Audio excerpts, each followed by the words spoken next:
Soy Elena García y tengo 28 años. Es una cazafortunas, igual que su madre, anunció mi padre al micrófono en la recepción de mi boda, frente a 300 invitados. La sala quedó en completo silencio. Las manos de mi madre temblaban en la mesa 3. Mi abuela se aferró al borde de su silla. Mi flamante esposo se quedó helado junto a la tarta, y yo, la novia de blanco, no lloré, no grité. Caminé hacia la cabina del DJ, sonreí al técnico de sonido y le di al play a una grabación que llevaba 11 meses guardada en mi móvil. Lo que salió de esos altavoces lo cambió todo. El rostro de mi padre se puso blanco. Un hombre en la mesa 6 se levantó, se ajustó la chaqueta y caminó hacia mi padre con un sobre Manila. Eso fue 3 horas después del inicio de mi boda. Pero la historia comienza 14 años antes de esa noche. Mi padre pensó que me estaba exponiendo. No sabía que yo había estado esperando a que lo intentara. Ahora, déjenme llevarlos 14 años atrás, a la noche en que mi madre hizo 2 maletas y me dijo que nos íbamos. Yo tenía 14 años la noche que mi madre dejó a mi padre. No me avisó. Entró en mi habitación a las 9:30 de un martes, todavía con su uniforme de enfermera, y dijo: «Empaca lo que necesites, nos vamos». Agarré mi mochila, los libros de texto, un cepillo de dientes, el cargador del móvil. No pensé en coger las fotos familiares de la pared del pasillo. No sabía que nunca más las volvería a ver. Mi padre estaba de pie en lo alto de las escaleras, con los brazos cruzados. No intentó detenernos. No preguntó a dónde íbamos. Miró a mi madre, luego a mí, y dijo 5 palabras que nunca olvidaré. «Llévate a la desagradecida contigo». Tenía 14 años. No había hecho nada para ser una desagradecida. Había sacado matrícula de honor ese trimestre. Había limpiado la cocina todos los domingos sin que me lo pidieran. Pero estaba al lado de mi madre, y en el mundo de mi padre, eso me convertía en el enemigo. Mi madre condujo en silencio. Sostuve mi mochila en el regazo y observé cómo se desdibujaban las luces de la calle. No lloré. Creo que estaba demasiado confundida para llorar. En una semana, mi padre llamó a todos los parientes de su lado de la familia, tías, tíos, primos. Su versión de la historia era simple y efectiva. Carmen se fue porque encontró a otro. Me ha estado mintiendo durante años. Era mentira. Mi madre no había encontrado a nadie, no había otro hombre. Pero mi padre lo dijo con tal convicción. El marido herido, el proveedor traicionado, que la gente le creyó, la parroquia le creyó, sus compañeros de golf le creyeron. Incluso mi abuela por parte de padre le creyó, y ella conocía a mi madre desde hacía 16 años. Nadie llamó para preguntarme qué había pasado. Tenía 14 años y ya era invisible. Mi padre no me llamó durante 6 meses. Cuando finalmente lo llamé, contestó al tercer tono. Su voz era plana, aburrida, casi. «Si llamas para pedir dinero, eres igual que ella», colgué. Me senté en el borde de la cama alquilada de mi madre, porque yo aún no tenía la mía, y me quedé mirando la pared. Pero no supe la verdadera razón por la que mi madre se fue hasta 11 meses antes de mi boda. Y cuando lo supe, todo cambió. Mi madre trabajaba en el turno de noche en el Hospital Universitario La Paz. 12 horas, a veces 14. Llegaba a casa a las 6 de la mañana, me preparaba una tostada, revisaba mis deberes y se quedaba dormida en el sofá, todavía con el pijama de trabajo. Vivíamos en un apartamento de un dormitorio cerca de la M30. La moqueta era beige y estaba manchada. El grifo de la cocina goteaba. Mi madre dormía en el dormitorio. Yo dormía en un sofá-cama en el salón y hacía los deberes en la encimera de la cocina porque no teníamos escritorio. Mientras tanto, mi padre vivía en la casa de 4 dormitorios que su madre, mi abuela, le había dejado. Un gran jardín, una calle tranquila, el tipo de barrio donde la gente saluda desde sus porches y conoce a los perros de los demás por su nombre. Durante el divorcio, mi padre le dijo al tribunal que sus ingresos eran más bajos de lo que realmente eran. El abogado de mi madre era un abogado de oficio que llevaba 40 casos a la vez. Hizo lo que pudo. No fue suficiente. El juez firmó un acuerdo que le dio a mi madre 25.000 euros. Eso es todo. 14 años de matrimonio. Un solo cheque. Nunca me dijo la cifra. La descubrí años después. 25.000 euros para una mujer que había puesto en pausa su carrera de enfermería durante 6 años para criarme mientras mi padre construía su negocio inmobiliario. Mi abuela, La madre de mi madre, Margarita Robles, ayudaba cuando podía. Venía con la compra. Me metía un billete de 20 euros en el bolsillo del abrigo cuando no miraba, pero vivía con una pensión fija, la seguridad social y una pequeña pensión del distrito escolar, donde había trabajado como secretaria durante 31 años. En el instituto, una chica de mi clase de literatura me preguntó durante el almuerzo: ¿no dijo tu padre que tu madre es una rompehogares? El rumor había viajado desde el círculo de la parroquia de mi padre hasta el aparcamiento del instituto en menos de un mes. Me comí el resto del bocadillo en el cubículo del baño. Mantuve mis notas altas. No tenía otra opción. Las becas eran mi única salida. Y cuando llegó la carta de aceptación, beca completa para la Universidad Complutense, mi madre la sostuvo con ambas manos y lloró más fuerte que la noche que nos fuimos. Mi padre no sabía que me habían aceptado. No se lo di. Nunca preguntó. Tu madre no se fue porque sea débil, cariño, me dijo una vez mi abuela, sentada a la mesa de su cocina. Se fue porque es valiente. Quería creerlo. Me llevó mucho tiempo. Me gradué summa cum laude, beca completa, sin deudas. Me convertí en profesora de literatura en un instituto público a 20 minutos del apartamento de mi madre. El sueldo no era glamuroso, 38.000 euros al año antes de impuestos, pero era mío. Cada euro. Corregía trabajos por la noche. Conducía un Seat Ibiza de 10 años.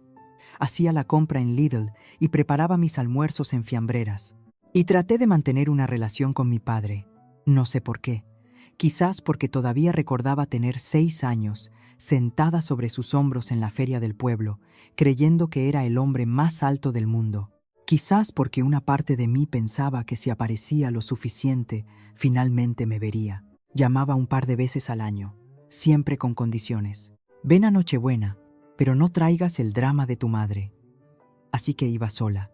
Me sentaba en la mesa donde había comido cada Nochebuena de mi infancia, y frente a mí se sentaba una mujer llamada Vanessa Rey.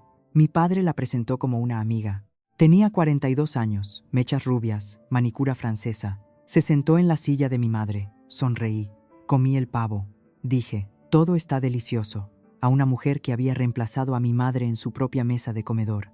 Mis tíos y tías me trataban como a una invitada, educados, distantes, cuidadosos. El tío Jaime me dio una palmada en el hombro y dijo: tu padre ha pasado por mucho, no se lo pongas más difícil. Tenía 24 años. Tenía un trabajo a tiempo completo, un apartamento limpio y una cuenta de ahorros que había construido de la nada. Pero en esa casa todavía era la chica que eligió el bando equivocado. Seguí volviendo cada Nochebuena durante 3 años. Me tragué sus miradas y su silencio y su amabilidad cuidadosa, que era peor que la crueldad, porque al menos la crueldad es honesta. Hasta el año en que conocí a Daniel, y todo cambió. Conocí a Daniel Pérez en una cafetería cerca de mi instituto. Estaba sentado en la mesa de la esquina con una pila de expedientes de propiedades, un café con leche frío y un bolígrafo detrás de la oreja. Levantó la vista cuando tiré su maletín de la silla al coger una servilleta. Me disculpé. Se rió. Tenía una risa tranquila, de esas que empiezan en los ojos antes de llegar a la boca. Era abogado inmobiliario en un pequeño bufete del centro. No era ostentoso, ni tenía un despacho en la esquina. Conducía un Subaru y usaba las mismas 3 corbatas en rotación. Pero escuchaba. Escuchaba de verdad. No del tipo de escucha en la que alguien espera a que termines para poder hablar, del tipo en que te sientes escuchado hasta los huesos. Salimos durante 2 años, lento, estable. Nunca preguntó por el dinero de mi padre. No sabía que hubiera ninguno por el que preguntar. Cuando le presenté a Daniel a mi padre, Ricardo fue educado, frío. Le estrechó la mano a Daniel, le preguntó por su bufete y sonrió con la boca, pero no con los ojos. Después de la cena, cuando Daniel fue al baño, mi padre se inclinó sobre la mesa y dijo: es abogado. ¿Sabes lo que hacen los abogados, verdad? Se meten en los asuntos de la gente.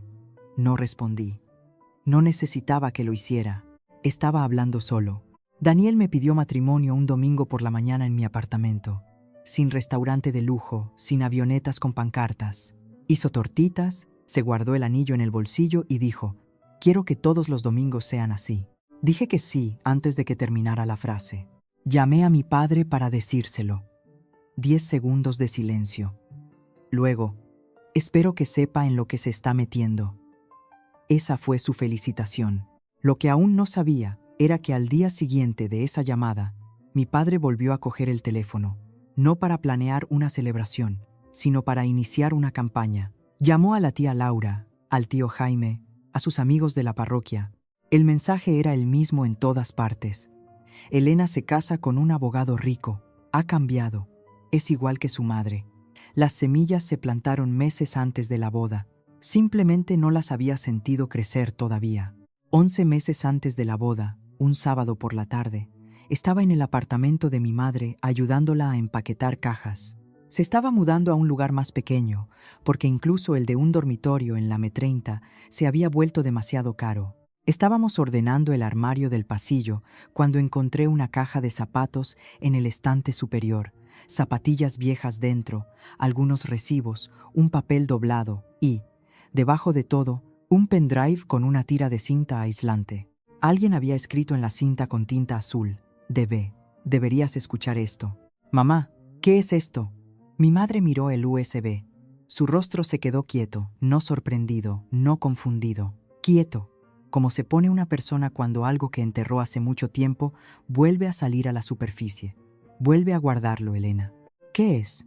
No respondió. Intentó cogerlo. Aparté la mano. Fui a la cocina, abrí mi portátil, conecté el USB, un archivo de audio. 3 minutos y 12 segundos. Le di al play. La voz de mi padre llenó la habitación, ligeramente arrastrada, tarde en la noche por el sonido. Estaba dejando un mensaje de voz para Vanessa. Ella no había contestado. Hola nena, soy yo. El abogado de Carmen es un inútil. Moví la casa de mamá, a la sociedad limitada el mes pasado. Nunca se enterará. Para cuando el juez firme, está hecho. Dejé de respirar. Y Elena, no te preocupes por ella. Es una mocosa desagradecida. Eligió a Carmen. Bien, no recibe nada, igual que su madre. Su voz continuó. Casual, casi alegre. Cuando esto se arregle, te mudas. Esta casa es nuestra. Carmen nunca lo sabrá. El archivo terminó. Silencio. Me senté en el suelo de la cocina de mi madre y lo reproduje una y otra vez. La tercera vez ya no escuchaba las palabras. Escuchaba al hombre que creía conocer y no estaba allí. Mi madre estaba de pie en la puerta. Estaba llorando. Vanessa me envió eso después de que ella y tu padre rompieran, dijo en voz baja. Creo que quería hacerle daño a él o ayudarme a mí. No lo sé. Lo guardé porque tenía miedo de usarlo y tenía miedo de tirarlo. Me senté en ese suelo durante 2 horas. Luego llamé a Daniel. Necesito que mires algo, le dije, como abogado. Daniel vino esa noche. Le entregué el USB sin decir nada. Lo conectó, le dio al play, escuchó con las manos cruzadas sobre la mesa, como hace cuando está procesando algo serio. Cuando terminó, no habló durante mucho tiempo. Luego abrió su portátil y buscó en la web del registro de la propiedad, registros públicos de propiedad, del tipo que cualquiera puede buscar si sabe dónde mirar. Le llevó 11 minutos. Elena, su voz era cuidadosa. La casa de tu abuela, en la que vive tu padre, fue transferida a una S.L. 18 meses antes de que se finalizara el divorcio. La S.L. está registrada a nombre de tu padre y una mujer llamada Vanessa Rey. Giró la pantalla hacia mí. Allí estaba, en blanco y negro, registro público. La casa que mi abuela le había dejado a mi padre, valorada en 680.000 euros, había sido discretamente sacada de su nombre y puesta en una sociedad pantalla antes de que el tribunal dividiera nada. Mi madre recibió 25.000 euros en el divorcio. Debería haber recibido la mitad. Esto es un fraude, dijo Daniel. Tu madre puede presentar una demanda civil para recuperar su parte. El mensaje de voz no es definitivo por sí solo, pero combinado con los registros de la propiedad es sólido. Conduje hasta el apartamento de mi madre a la mañana siguiente. Le mostré los registros. Reproduje el mensaje de voz una vez más. Se lo expuse todo. Se sentó a la mesa de su cocina, la misma mesa donde había hecho 14 años de crucigramas sola, y negó con la cabeza.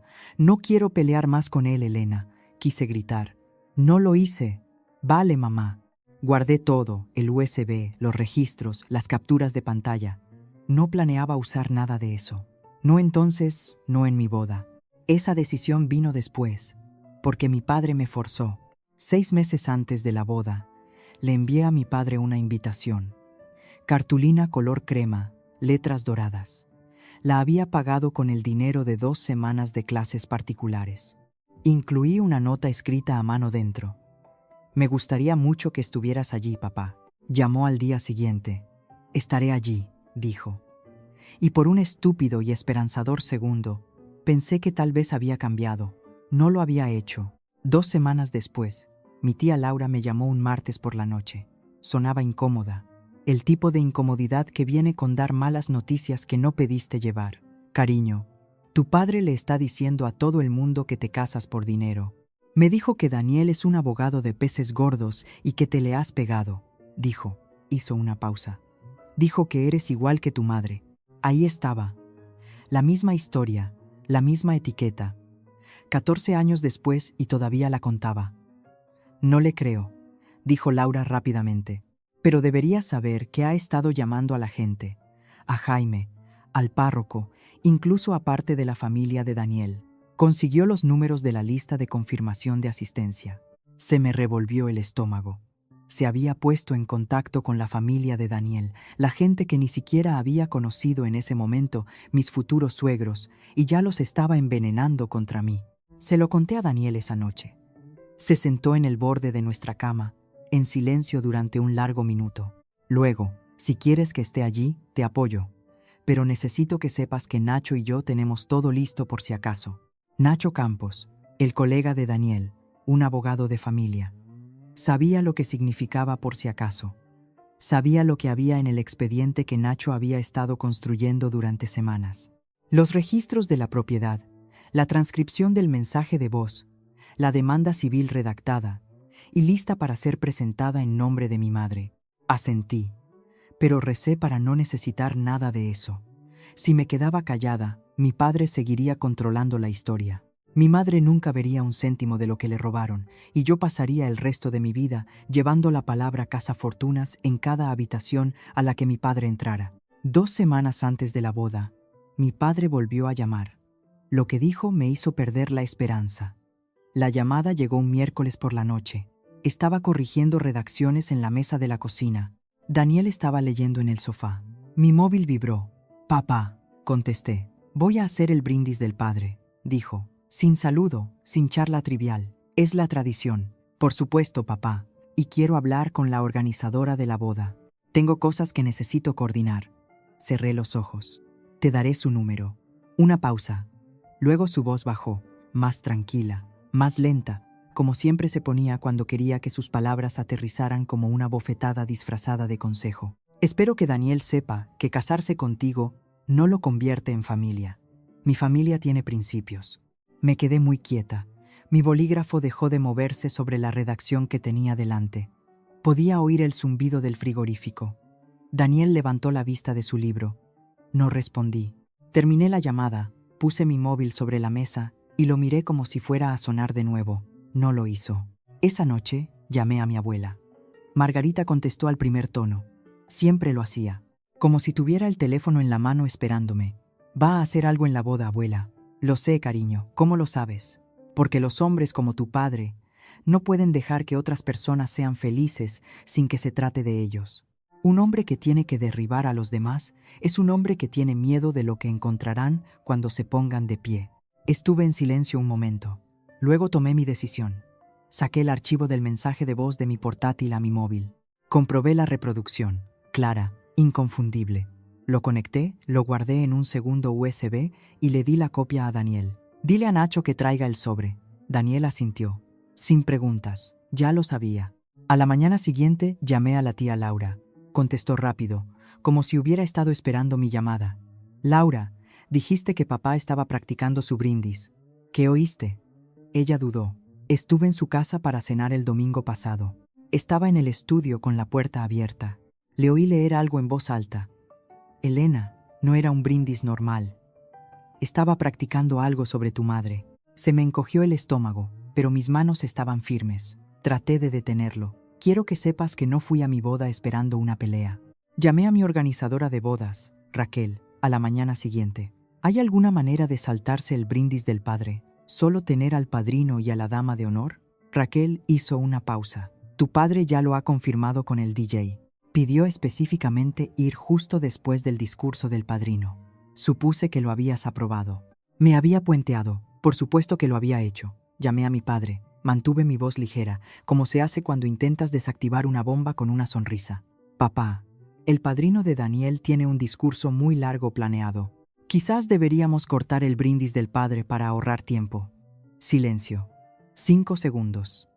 10. ¿Estás tratando de silenciarme? Su voz era de hielo, delante de mi propia familia. Esto es exactamente lo que hizo tu madre. Ahí estaba, el patrón. Cada vez que intentaba establecer un límite, me comparaba con ella, como si ser como mi madre fuera lo peor que una persona podía ser. Supe entonces que si cancelaba el brindis, montaría una escena de alguna otra manera. Apartaría a alguien durante el cóctel. Acapararía a los padres de Daniel en la barra. Encontraría un micrófono o improvisaría uno con una copa de vino y una voz fuerte. Al menos con el brindis programado, sabía exactamente cuándo sucedería. Podía estar preparada. Llamé al DJ esa tarde. Se llamaba Marcos. Le dije, si voy a la cabina durante la recepción, me das el cable auxiliar. Sin preguntas. Marcos dijo, entendido. Esa noche, me acosté en la cama contando la distancia desde nuestra mesa hasta la cabina del DJ. Daniel yacía a mi lado, sosteniendo mi mano en la oscuridad. Ninguno de los dos habló. Conté 17 pasos. Practiqué la ruta en mi cabeza hasta que pude caminarla con los ojos cerrados, por el hueco entre la mesa 4 y la mesa 5, pasando la estación de postres, a la izquierda en la pila de altavoces. 17 pasos. Pasé mi última semana como mujer soltera, no eligiendo flores ni finalizando los planos de las mesas. La pasé memorizando un camino porque conocía a mi padre y sabía de lo que era capaz, y me negué a que me pillara desprevenida en mi propia boda. La mañana de mi boda fue brillante y tranquila. Sol de octubre, sin viento, el tipo de día que te hace pensar que el universo podría estar prestando atención. Estaba en la suite nupcial de la finca El Monasterio, una finca reconvertida a 20 minutos de la ciudad. Vigas blancas, guirnaldas de luces, largas mesas de madera, y me miré en el espejo. Mi madre estaba detrás de mí ajustando una horquilla en mi pelo. Sus dedos eran suaves, firmes. Había sido enfermera durante 20 años.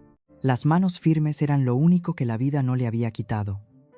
«Estás preciosa, mi niña», dijo. Cubrí su mano con la mía. En el espejo nos parecíamos. La misma mandíbula, los mismos ojos oscuros. Solía odiar ese parecido porque mi padre lo trataba como una prueba de algo podrido. Ahora lo llevaba como una armadura. Saqué mi móvil del tocador. Abrí el archivo de audio. Toqué play durante medio segundo, lo justo para oír la primera sílaba de la voz de mi padre. Y luego paré. Batería al 100%. Altavoz Bluetooth de respaldo en el bolso de mi dama de honor. USB con Daniel. Mi móvil vibró. Un mensaje de Daniel. Nacho está en la mesa 6. Sobre en su chaqueta. Listo, le respondí con un corazón. Guardé el móvil en el bolsillo oculto que mi modista había cosido en la costura izquierda de mi vestido. Se lo había pedido hacía un mes. Ella había levantado una ceja, pero no preguntó por qué. Salí. 300 invitados llenaban el césped de la ceremonia. Sillas blancas, hortensias a lo largo del pasillo. El cuarteto de cuerda tocaba algo que no recuerdo. Todo era hermoso. Todo estaba listo. Me crucé con mi padre en el pasillo. Estaba cerca de la entrada, ajustándose los gemelos. Me miró y sonrió. «Estás guapa», dijo. «No preciosa. No estoy orgulloso de ti». «Guapa», le devolví la sonrisa. Seguí caminando.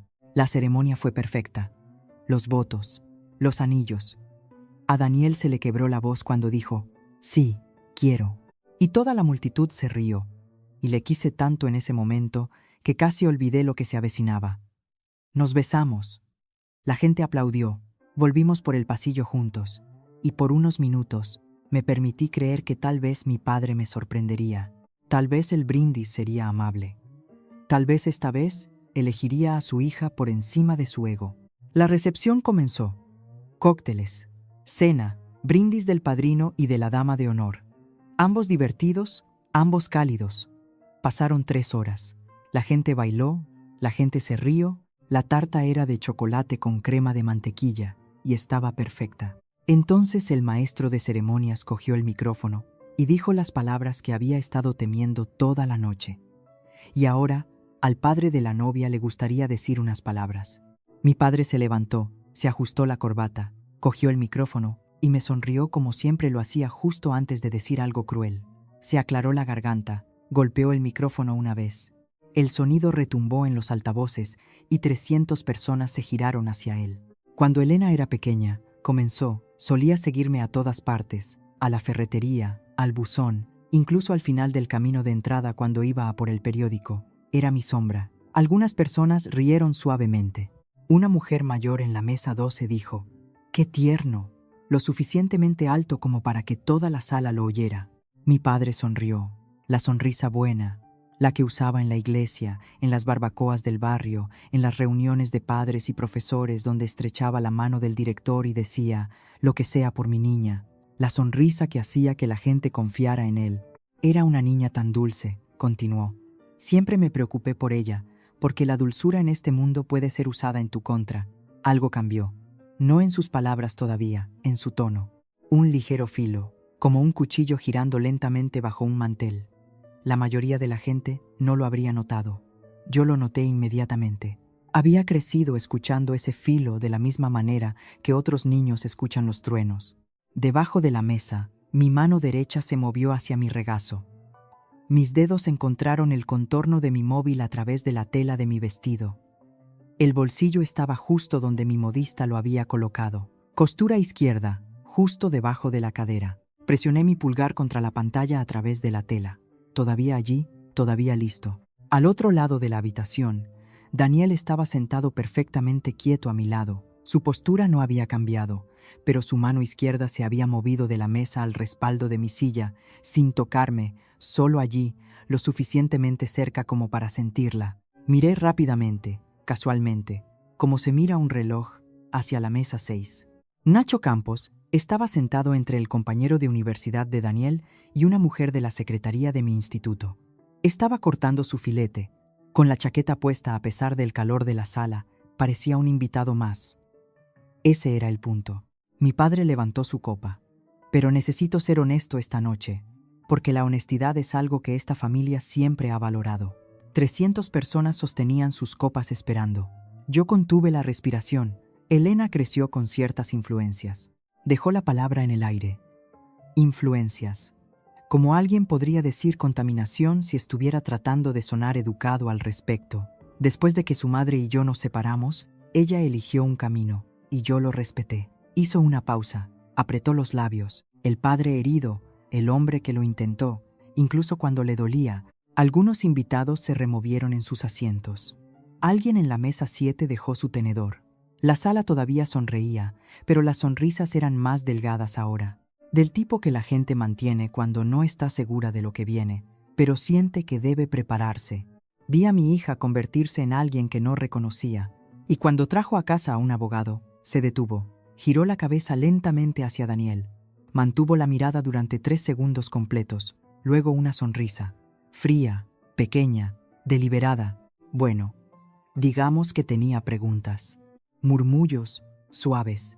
Una mujer en la mesa de detrás susurró algo a su marido. No pude oír qué. No lo necesitaba. Podía sentir a la sala recalibrándose, como lo hace una multitud cuando se da cuenta de que un brindis se está convirtiendo en algo completamente diferente. En la mesa 3, los nudillos de mi madre estaban blancos alrededor de su servilleta de lino. A su lado, mi abuela colocó su mano sobre la de mi madre, suavemente, con firmeza, como se sostendría la muñeca de alguien para tomarle el pulso. Miré mi plato, respiré por la nariz, conté en mi cabeza, no los pasos esta vez, solo segundos, ganando estabilidad. Debajo de la mesa, Daniel se inclinó hacia mí, su boca cerca de mi oído, tan bajo que nadie más en el mundo podría haberlo oído. 17 pasos. Estaré aquí mismo. Asentí una vez, pequeño, y esperé, porque mi padre no había terminado, y necesitaba que terminara. Necesitaba que cada persona en esa sala escuchara exactamente quién era él antes de que les mostrara la prueba. La voz de mi padre se elevó, confiada ahora. alimentándose del silencio como siempre lo había hecho.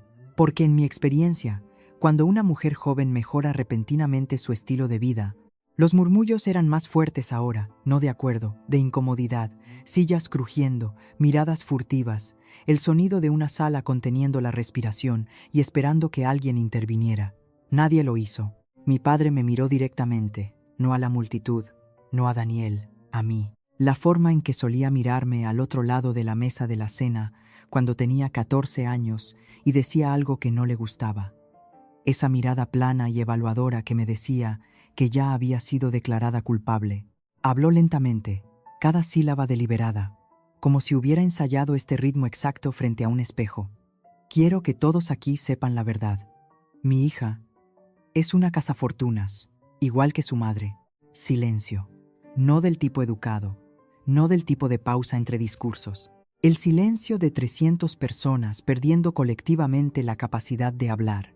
Un vaso tintineó en alguna parte.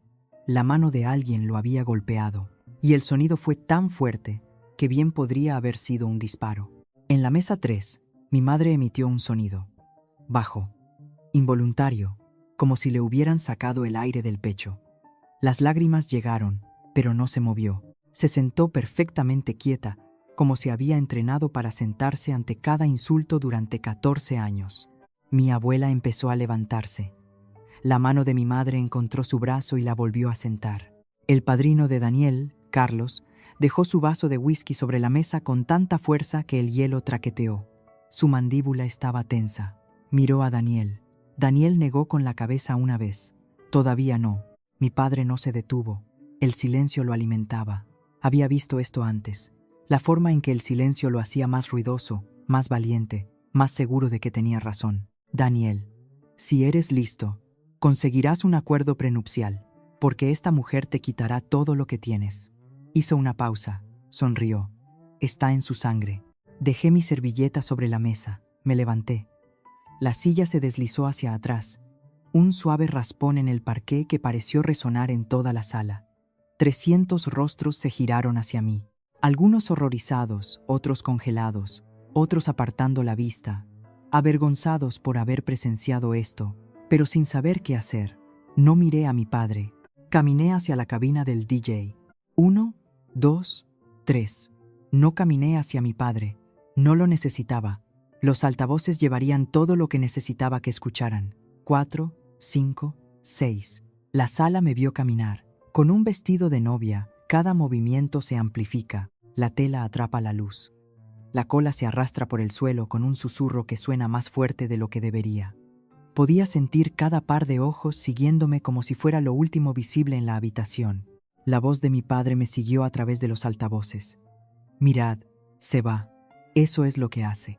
Eso es lo que su madre le enseñó. Soltó una risa corta, amarga, actuada. Cuando la verdad sale a la luz, huyen. Seguí caminando. 7, 8, 9.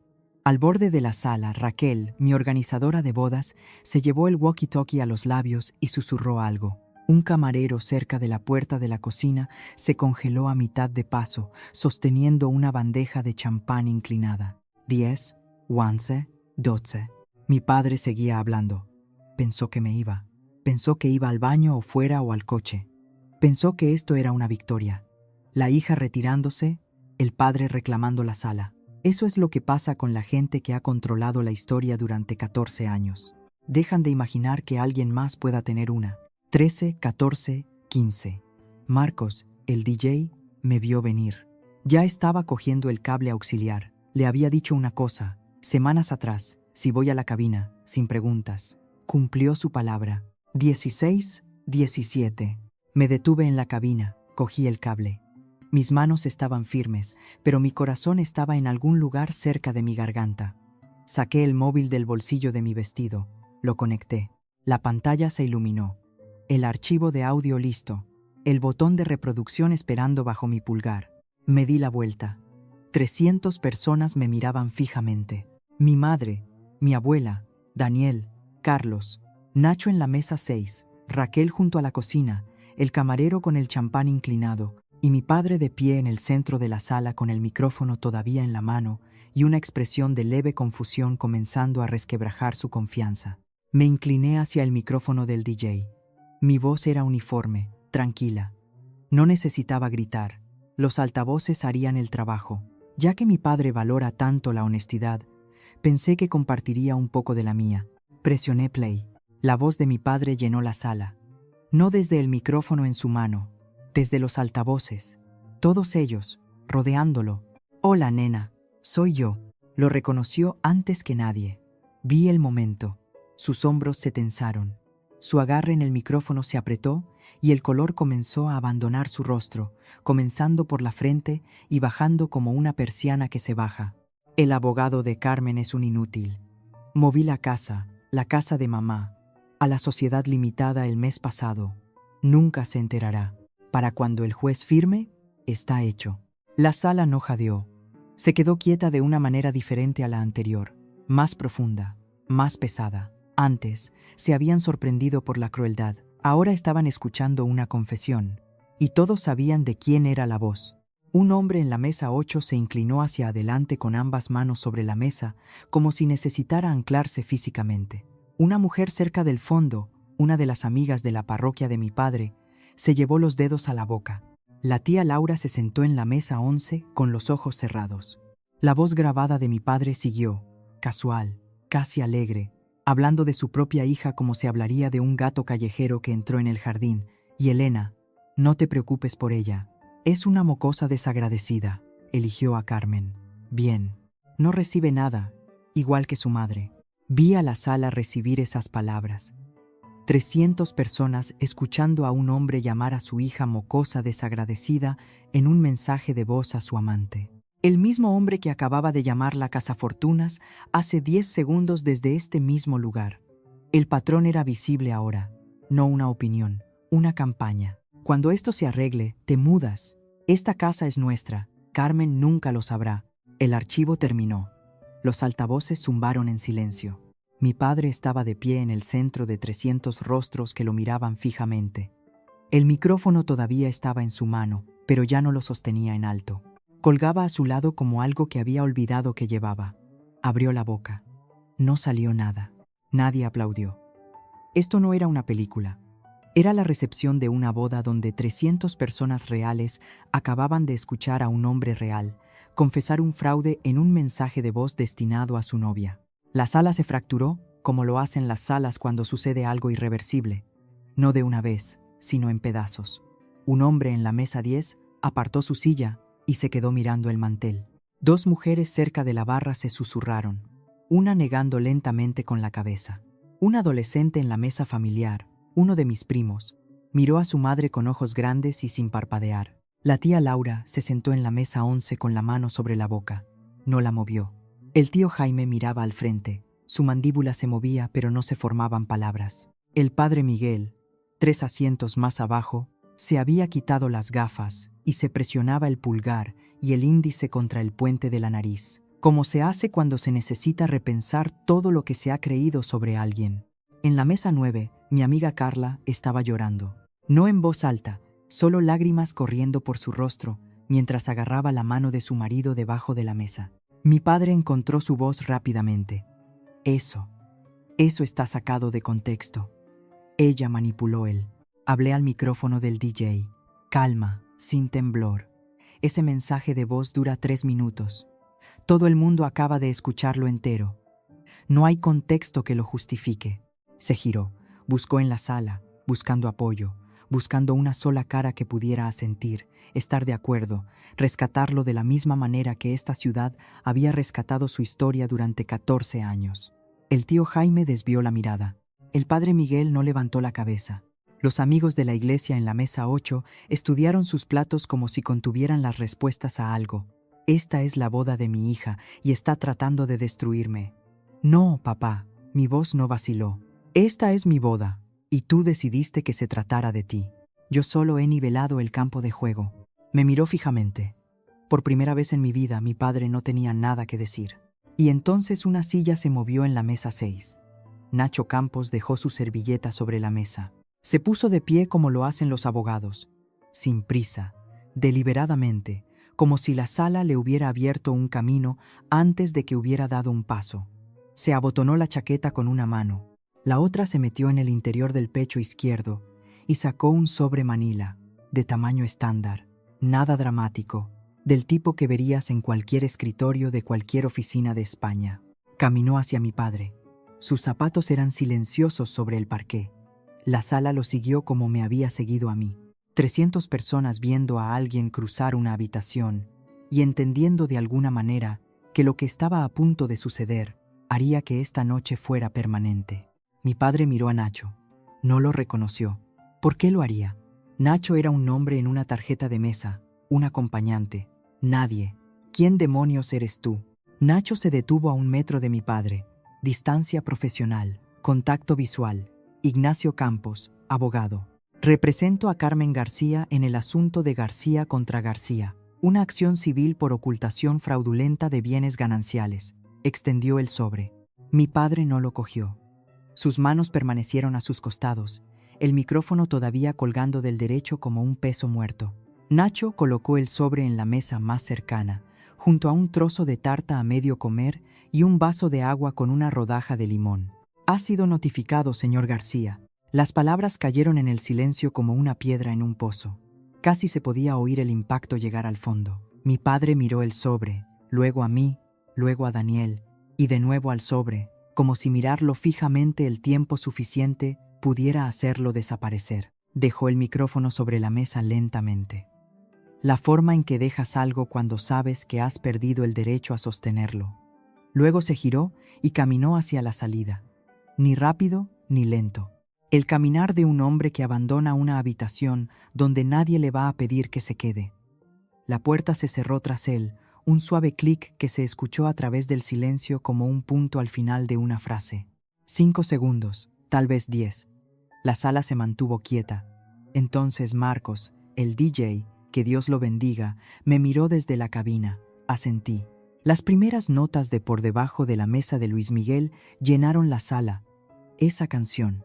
Mi madre solía tarareármela en el sofá cama después de que nos fuéramos. Mi abuela cantaba el estribillo mientras preparaba té los domingos por la mañana. No era nuestra canción de bodas. Era algo más antiguo, algo más profundo, una canción sobre la espera y el fin de la espera.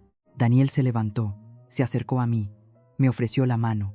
Sus ojos estaban rojos, pero su voz era firme. ¿Me concedes este baile? Bailamos.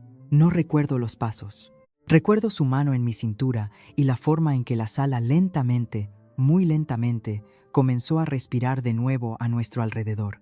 Unas pocas parejas se levantaron y se unieron a nosotros en la pista, no porque el ambiente fuera el adecuado, sino porque entendieron que lo más amable que podían hacer era ayudar a que esta boda se sintiera de nuevo como una boda. Estaba temblando. No me había dado cuenta hasta que estábamos bailando, y entonces no pude parar. No mis manos, todo mi cuerpo, costillas, hombros, rodillas, temblando como se tiembla después de un accidente de coche. Cuando el peligro ha pasado, pero tu cuerpo no ha recibido el mensaje. Daniel me abrazó más fuerte. No dijo una palabra, solo me abrazó. Cuando la canción terminó, volví al micrófono del DJ. Mi voz estaba quebrada ahora, pero no traté de ocultarlo. Les debo a todos una disculpa por la interrupción. No es así como imaginé esta noche. Respiré hondo. Mi padre y yo tenemos una historia complicada. Lo que han oído es un mensaje de voz que le dejó a su novia, mientras aún estaba casado con mi madre, sobre cómo ocultar bienes al tribunal de divorcio. La sala estaba tan silenciosa que podía oír el zumbido de la máquina de hielo en la cocina del catering. Mi madre pasó 14 años trabajando en turnos de noche como enfermera para criarme sola. No es una cazafortunas, es la persona más fuerte que conozco. Señalé hacia la mesa 3, y está sentada ahí mismo. Mi madre estaba llorando. Mi abuela la tenía rodeada con ambos brazos. Parecían pequeñas en esa gran mesa redonda. 2 mujeres que habían pasado 14 años haciéndose pequeñas para que un hombre pudiera sentirse grande. Una silla se movió en la mesa 2. La madre de Daniel, Patricia Pérez, una directora de colegio jubilada con el pelo plateado y gafas de leer en una cadena alrededor del cuello, se levantó, cruzó la sala hasta la mesa 3. No dijo nada al principio. Simplemente rodeó a mi madre con sus brazos, la abrazó y luego, en voz baja, «Has criado a una hija extraordinaria». Mi madre se derrumbó. No el llanto contenido de antes, el llanto real, el que suena como algo que se desbloquea después de mucho tiempo. Y lo que mi padre más temía ya había sucedido. Su hija no fue rechazada por su nueva familia, fue acogida. Lo que siguió no fue dramático, fue solo gente real decidiendo a quién creer. La tía Laura fue la primera en llegar a mí. Cogió mis 2 manos y dijo con una voz que se partió por la mitad: «Lo siento, debería haberme dado cuenta antes». Le apreté las manos. Todavía no tenía palabras, así que simplemente me aferré. El tío Jaime se levantó de su mesa. No vino hacia mí, no fue al micrófono. Cogió su chaqueta del respaldo de su silla y salió por la puerta lateral sin mirar a nadie, ni defendiendo a su hermano, ni condenándolo tampoco, simplemente yéndose, como lo hace la gente cuando se da cuenta de que la versión de alguien a quien han defendido durante años nunca fue real. En la mesa de la iglesia, el padre Miguel estaba sentado muy quieto. Se había vuelto a poner las gafas, pero no miraba a través de ellas, solo miraba el espacio donde había estado mi padre. Lo vi procesar. 14 años de Ricardo ha pasado por mucho, reorganizándose en tiempo real detrás de sus ojos. No me habló esa noche. No lo necesitaba. Pude ver que lo estaba asimilando. Mis colegas del instituto, Carla, David, 2 mujeres de secretaría, vinieron a mí en grupo. Carla me abrazó tan fuerte que me dolieron las costillas. David le estrechó la mano a Daniel y dijo: «Siempre supimos que eras dura, García. Ahora sabemos por qué». Raquel, la organizadora de bodas, apareció a mi lado, tranquila, profesional. Me tocó el brazo y habló a la sala a través del micrófono del maestro de ceremonias. «Señoras y señores, continuemos celebrando a los novios». Y de alguna manera, imposiblemente, lo hicieron. La música volvió. La gente regresó a la pista de baile, no con la misma energía que antes. Algo más tranquilo, más deliberado, como si eligieran estar allí en lugar de simplemente estar allí. La barra libre reabrió. Alguien contó un chiste en la mesa 4 y 3 personas se rieron demasiado alto. La forma en que te ríes cuando necesitas soltar algo. Daniel me retiró la silla. Me senté. Y por primera vez en toda la noche, verdaderamente por primera vez, exhalé. La fiesta continuó. La gente bailó, la gente se rió. Pero sabía que las verdaderas consecuencias no ocurrirían esta noche. Ocurrirían el lunes por la mañana. A las 11, la multitud se había reducido a un puñado de amigos cercanos, el equipo de catering y mi familia. Las guirnaldas de luces seguían encendidas. Las hortensias habían comenzado a marchitarse en sus jarrones. Tarta a medio comer en platos de papel. Servilletas arrugadas como pequeñas banderas blancas de rendición en cada mesa. Me senté en la mesa 3. Mi madre a un lado, mi abuela al otro. La misma formación que habíamos mantenido durante 14 años. Solo nosotras 3 en una pequeña mesa, sobreviviendo. Mi madre me cogió la mano. Su agarre era diferente ahora, no el apretón desesperado de antes. Suave, cansado, terminado. «No tenías que hacer eso por mí», dijo. «No lo hice por ti, mamá». La miré, luego a mi abuela, luego a ambas, estas 2 mujeres que me habían llevado y alimentado y me habían mantenido unida cuando el mundo intentó destrozarme. Lo hice por nosotras, por las 3. Mi abuela se acercó por encima de la mesa y me acarició la cara con ambas manos. Sus palmas eran frescas y apergaminadas y olían a la loción de rosas que había usado toda mi vida. «¿Tu abuelo habría estado tan orgulloso?», dijo. Miré el anillo en mi mano izquierda. El diamante era pequeño. Daniel y yo lo habíamos elegido juntos, en una tienda de antigüedades, porque quería algo con historia. Atrapó las guirnaldas de luces y arrojó pequeñas motas de blanco sobre el mantel. Miré alrededor del salón de recepción que se vaciaba. La pista de baile todavía pegajosa por el champán derramado. Un solo globo flotando cerca del techo. La cabina del DJ, donde hacía 2 horas había presionado un botón y lo había cambiado todo. Hace 14 años, mi madre hizo 2 maletas y nos alejó de esa casa en silencio. No cogí las fotos de la pared, no cogí nada. Ahora tenía fotos nuevas, mías. Daniel apareció detrás de mí. Su corbata estaba floja, sus mangas arremangadas. Olía a glaseado de tarta y a loción para después del afeitado. «¿Lista para irnos, señora Pérez?». Me reí. La primera risa real de la noche. Del tipo que ocurre cuando has estado conteniendo todo con tanta fuerza que cuando finalmente lo sueltas, el alivio suena a alegría. Casi. Dame un minuto más. Abracé a mi madre, largo y fuerte. El tipo de abrazo que le das a alguien cuando ambos sabéis lo que ha costado llegar hasta aquí. Abracé a mi abuela, su pequeña figura sólida contra la mía. Y luego me levanté. Tomé la mano de mi marido y salí a la noche de octubre. El aire era fresco. Las estrellas habían salido y, por primera vez en 14 años, no llevaba nada que no me perteneciera. La mañana después de mi boda, me desperté en la suite nupcial de un hotel que había reservado con un sueldo de profesora y un cupón de una aplicación de viajes. Daniel ya estaba despierto a mi lado, con el móvil en la oreja, hablando en voz baja. Oí la voz de Nacho al otro lado, diminuta a través del altavoz, pero lo suficientemente clara como para seguirla. El proceso está limpio. Ha sido notificado. El caso de Carmen está oficialmente presentado en el juzgado de primera instancia desde las 9 de esta mañana. Los registros de la propiedad son públicos. La transferencia de la S, L, las fechas, todo.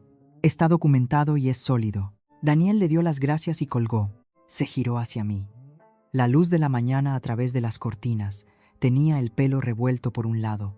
Parecía un hombre que había dormido 3 horas y vivido 3 años en el lapso de una sola noche. ¿Estás bien? Lo pensé. No la versión educada, la real. Creo que sí.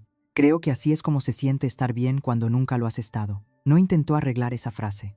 Simplemente se quedó allí y dejó que fuera verdad.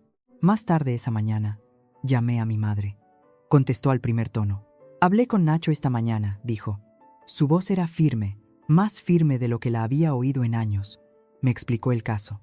Me explicó cuáles son los siguientes pasos. Tengo miedo, Elena, pero estoy lista. Me apoyé en el cabecero de una cama de hotel y sentí que algo cambiaba en mi pecho. Alivio. No del tipo vertiginoso y festivo, del tipo estructural. La sensación de una carga que se distribuye después de años de ser llevada en solitario. Ya no tienes que ser valiente sola, mamá. Lloró. Pero esta vez fue diferente. No el llanto silencioso y amortiguado por las paredes que había oído en el apartamento cuando tenía 15 años. No las lágrimas silenciosas en la mesa 3. Esto era abierto, a pleno pulmón. El sonido de alguien que finalmente deja que una herida respire. No intenté detenerla. Algunas lágrimas no son un problema que resolver, son un proceso. Las dejas correr.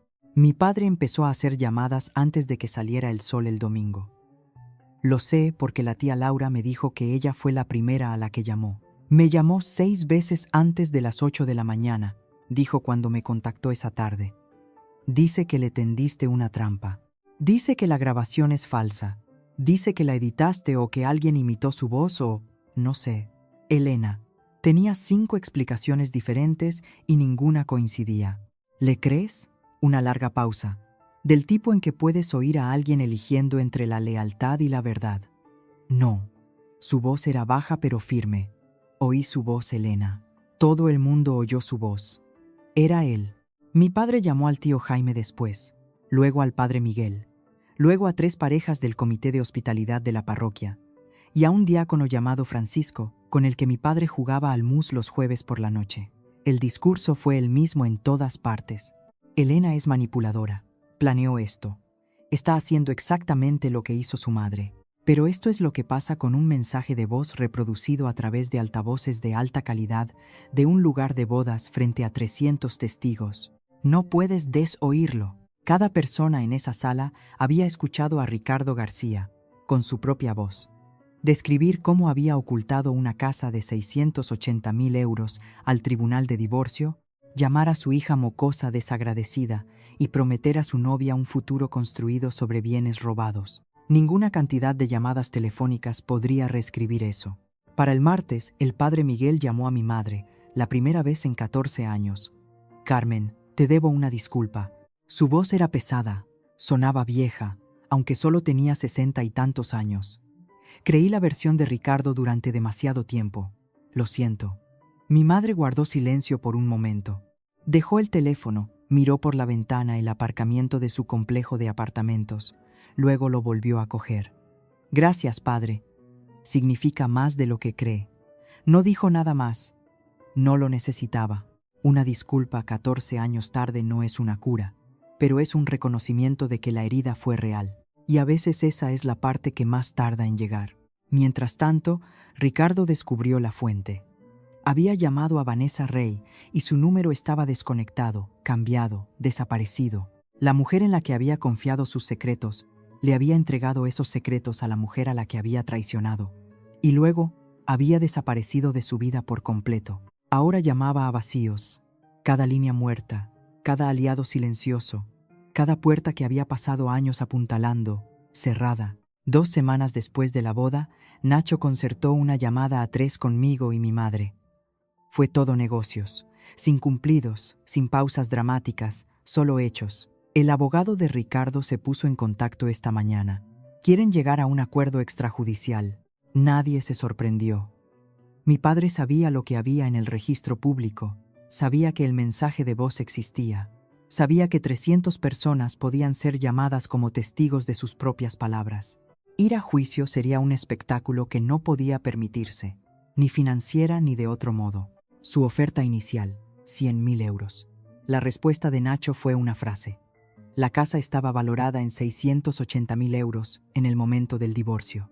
Su cliente la ocultó. Buscamos una distribución equitativa, más daños y perjuicios. El abogado de mi padre se resistió. Por supuesto que lo hizo. Eso es lo que hacen los abogados. Hubo 6 semanas de llamadas, correos electrónicos, contraofertas e intercambios de documentos. Nacho se encargó de todo. Mi madre no tuvo que sentarse en una habitación con Ricardo. No tuvo que verlo.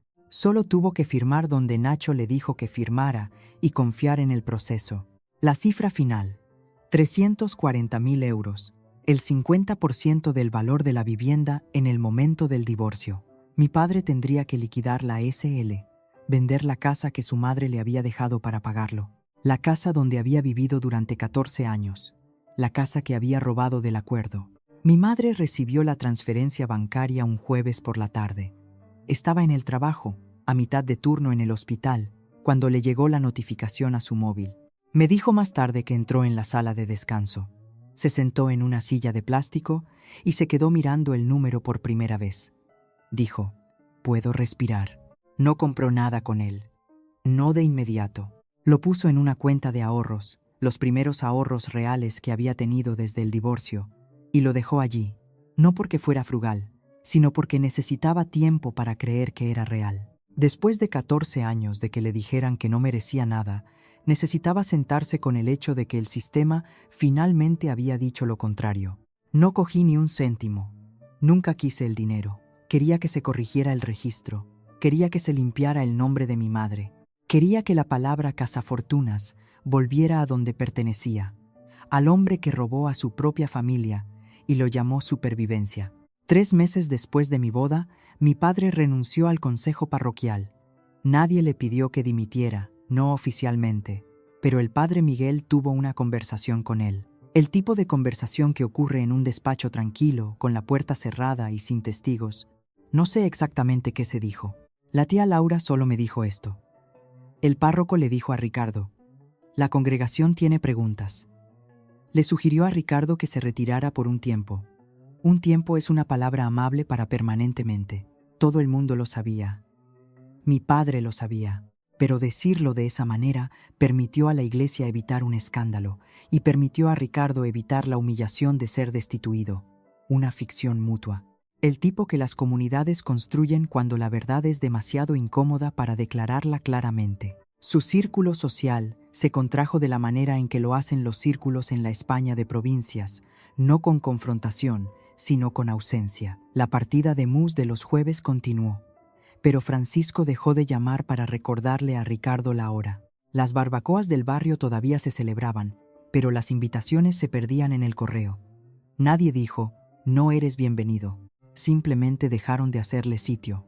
Vendió la casa, tuvo que hacerlo. El acuerdo lo requería.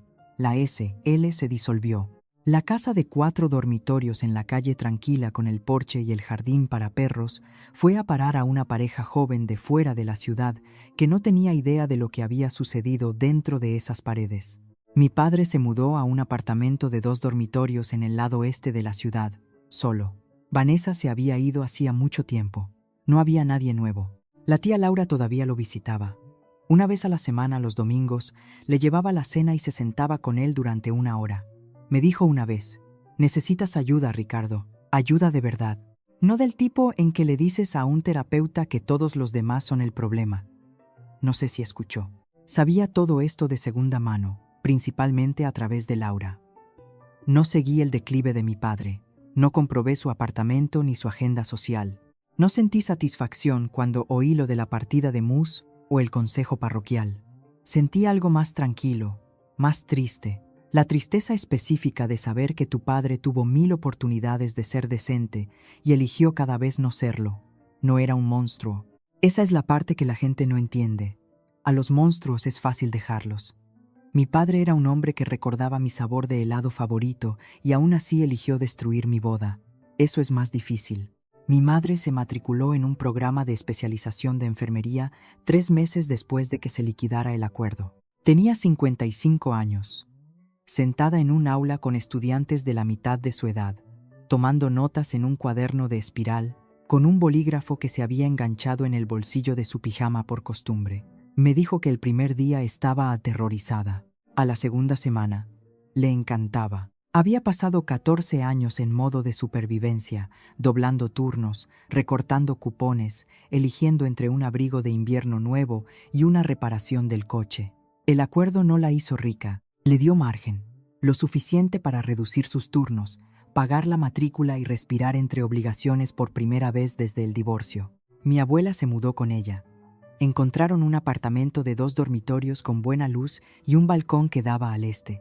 Margarita colgó un comedero para pájaros en la barandilla. Dijo que le gustaba tener algo de qué ocuparse que no pudiera responderle. La primera vez que visité el nuevo apartamento, me quedé en la cocina y miré el frigorífico, y tuve que agarrarme a la encimera. En la puerta, sujeta con imanes, mi foto de boda, Daniel y yo riendo, la tarta al fondo. Al lado, una instantánea de mi madre en su aula levantando la mano, y debajo de ambas, amarillento y ligeramente curvado en los bordes, mi diploma de matrícula de honor de 3 grado de la E.S.O., el que había ganado el trimestre que nos fuimos. El que pensé que se había perdido cuando salimos de la casa de mi padre con 2 maletas y nada más. Lo encontré en la caja con el USB, dijo mi madre desde detrás de mí. Lo guardé todos estos años. Simplemente nunca tuve un frigorífico del que me sintiera lo suficientemente orgullosa como para ponerlo. Lloré, no porque fuera triste, sino porque era lo contrario de triste. Porque mi madre había llevado un trozo de papel a través de 14 años de turnos de noche y apartamentos de un dormitorio y acuerdos de 25.000 euros, y nunca lo había dejado. Había estado esperando, no el dinero, no la disculpa, ni siquiera la verdad. Había estado esperando un frigorífico que se sintiera como un hogar, y ahora tenía uno. 4 meses después de la boda, recibí un correo electrónico de mi padre. Vi su nombre en mi bandeja de entrada a las 7 de la mañana, sentada en la mesa de la cocina con una taza de café y una pila de exámenes sin corregir. Daniel estaba en la ducha. El apartamento estaba en silencio, y ahí estaba. Ricardo García, asunto, la verdad. Lo abrí. Leí cada palabra. Me llevó alrededor de 1 minuto. No era una disculpa, no era una confesión. No era un hombre asumiendo lo que había hecho. Era un ejercicio de una página en la misma narrativa exacta que había estado contando durante 14 años, reempaquetada con autocompasión fresca y entregada en mi bandeja de entrada como una factura que le debía. Espero que estés contenta ahora que has destruido la vida de tu propio padre. Te di todo, y así es como me lo pagas. Tu madre te envenenó contra mí desde el día que se fue. Espero que algún día veas la verdad, que yo fui el agraviado, que yo fui el que lo perdió todo, que yo fui la víctima. Dejé mi móvil sobre la mesa, miré al techo, respiré hondo, lo solté. Luego cogí el móvil y escribí mi respuesta, corta, clara, final. Papá, yo no destruí tu vida. Lo hicieron tus elecciones. Te deseo lo mejor, pero no puedo tener una relación con alguien que se niega a asumir la responsabilidad. Este es mi límite. Por favor, respétalo. Lo leí una vez. No cambié nada. Pulsé enviar. Luego bloqueé su dirección de correo electrónico. No dudé. No lo pensé 2 veces. No sentí el peso de la culpa que me habría aplastado 1 año antes. Había pasado 14 años dejando la puerta abierta a un hombre que solo la cruzaba para romper cosas. La puerta estaba cerrada ahora, y yo era la que la había cerrado. Daniel salió de la ducha, con una toalla alrededor del cuello. Vio mi cara. ¿Estás bien? Lo estaré. Se sentó frente a mí, no presionó, no pidió ver el correo, solo se sentó. Se sirvió café, empezó con el crucigrama y la mañana continuó. La forma en que continúan las mañanas cuando finalmente dejas de esperar a que alguien cambie. Un año después de mi boda, Daniel y yo vivimos en un apartamento de alquiler a 12 minutos de mi instituto. 2 dormitorios. Uno de ellos es un despacho donde corrijo trabajos y Daniel revisa contratos. Las paredes son blancas. El sofá es de segunda mano. La cafetera costó 19 euros en Carrefour y funciona bien. Sigo enseñando literatura a alumnos de 4 grado de la ESO. Sigo preparando mi almuerzo en una fiambrera y comiéndolo en la sala de profesores junto a una mujer llamada Adela, que habla de sus gatos como si fueran senadores. Sigo conduciendo el Seat Ibiza, aunque ahora tiene 263.000 kilómetros y un traqueteo en el salpicadero que Daniel jura que arreglará el sábado, pero nunca lo hace. Nada ha cambiado por fuera, todo ha cambiado por dentro. Ahora duermo toda la noche. No me había dado cuenta de que no dormía hasta que empecé a hacerlo. La diferencia fue como ponerse gafas por primera vez y entender que los árboles tienen hojas individuales. No me acuesto en la cama contando las baldosas del techo. No ensayo conversaciones con mi padre a las 2 de la madrugada. No reviso mi móvil por la mañana con un nudo en el estómago, preparándome para lo que sea que me haya enviado. El nudo ha desaparecido. No me di cuenta de que se iba. Una mañana simplemente no estaba allí, y me quedé en la cocina y lloré sobre mis cereales. Y Daniel me preguntó si estaba bien, y le dije, creo que esta es la primera mañana que me he despertado sin miedo. Y me abrazó y los cereales se empaparon, y fue la mañana más ordinaria y hermosa de mi vida. La gente me pregunta si me arrepiento de lo que hice en mi boda, y aquí está la respuesta honesta. Lamento que fuera necesario. Desearía que mi padre hubiera hecho un brindis normal. Desearía que hubiera dicho, estoy orgulloso de ti. Desearía que el mensaje de voz no existiera, pero existe. Y fingir que no existía no habría protegido a nadie. Le habría protegido a él. Los límites no son un castigo, son supervivencia. Mi madre aprobó su examen de especialización de enfermería al segundo intento. Lloró en el aparcamiento del centro de exámenes y me llamó desde el asiento del conductor con las manos todavía temblando. Su sueldo inicial en el nuevo puesto es casi el doble de lo que ganaba como enfermera de plantilla. No es rica, es estable, y para una mujer que pasó 14 años eligiendo entre la compra y el seguro del coche, la estabilidad lo es todo. Mi abuela Margarita todavía vive con ella. Ahora tiene 80 años y está más lenta de lo que solía, pero todavía hace la cena del domingo para los 4. Estofado, judías verdes, panecillos caseros. Daniel friega los platos después. Margarita supervisa desde la puerta de la cocina y le dice que está cargando el lavavajillas mal. Él lo carga mal a propósito, porque la hace reír. La tía Laura me llama cada pocas semanas. No presiona para una reconciliación. Simplemente habla del tiempo, de su jardín, de un libro que está leyendo. A veces, casualmente, menciona a mi padre. Está yendo a un terapeuta ahora. No sé si está funcionando, pero está yendo. Escucho. No comento. No espero y no desespero. Simplemente tomo la información. La coloco en un lugar neutral y sigo adelante. Laura entiende que es la única persona del lado de mi padre que se ganó el derecho a quedarse. Y se lo ganó al no pedirme ni una sola vez que lo perdonara en sus términos. Nacho todavía trabaja con Daniel. Juegan al golf los sábados por la mañana, mal por lo que oigo. La última vez que Nacho vino a la cena del domingo a casa de mi madre, se sentó a la mesa y Margarita le sirvió un panecillo extra sin preguntar. Me miró al otro lado de la mesa y sonrió. Le dije, la mesa 6 nunca será solo una mesa para mí. Se rió. Margarita preguntó qué era tan gracioso. Nadie lo explicó. El padre Miguel invitó a mi madre a volver a la parroquia el mes pasado. Ella dijo que lo pensaría. Todavía lo está pensando. Si estás viendo esto, y tienes un padre o una madre que te hace sentir pequeño en la mesa, por teléfono, en la forma silenciosa en que te miran cuando piensan que no eres suficiente, no te voy a decir qué hacer. Cada familia es diferente, Cada herida tiene una forma diferente. No conozco a tu padre, no conozco a tu madre, no sé lo que has sobrevivido o lo que todavía estás sobreviviendo, pero te diré lo que aprendí. No le debes a nadie el acceso a tu vida solo porque compartan tu sangre. El amor no es una deuda. Ir a Nochebuena y tragar insultos no es lealtad, es erosión. Y defenderte no es traición. No importa cuántas veces te digan que lo es. Mi padre me llamó cazafortunas delante de 300 personas. Lo que no sabía es que el único oro que siempre quise fue la verdad. Y la verdad es esta. Mi madre no es una cazafortunas. Es una enfermera especialista que me crió sola con turnos de noche y sobras, y una cuenta de ahorros que pasó la mayoría de los años cerca de cero. No soy una cazafortunas. Soy una profesora de instituto que se casó con un hombre al que ama.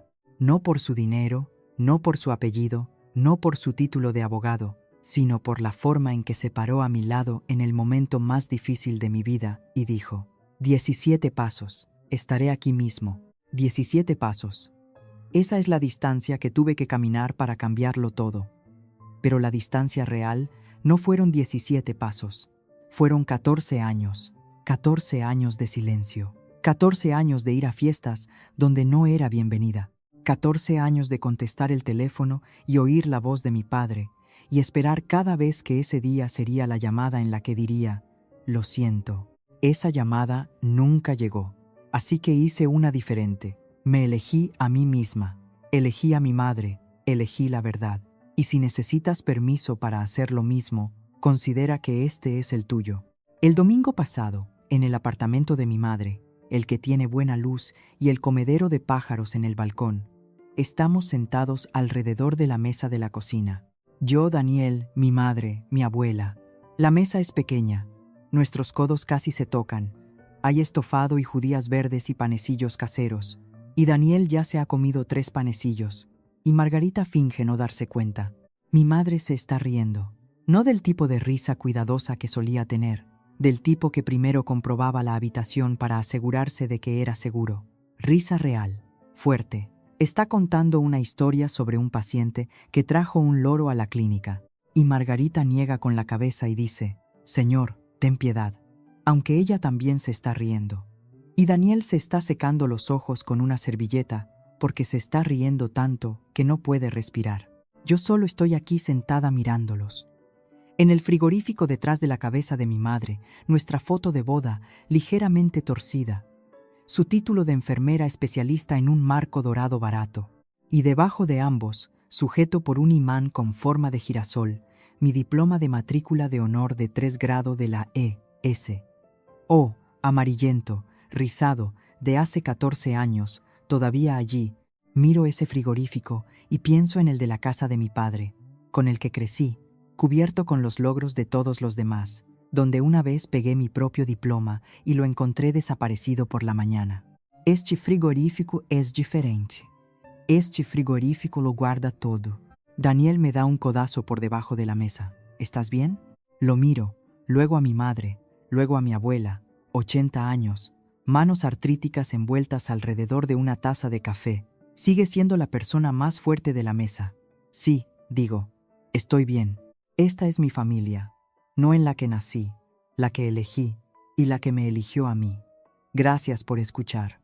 Y si esta historia se quedó contigo, si te recordó un límite que necesitas establecer, o una verdad que has estado llevando sola, o una llamada que has tenido miedo de hacer, quiero saberlo. Deja un comentario abajo y dime: ¿habrías presionado play o te habrías ido? No hay una respuesta incorrecta. Ambas requieren coraje.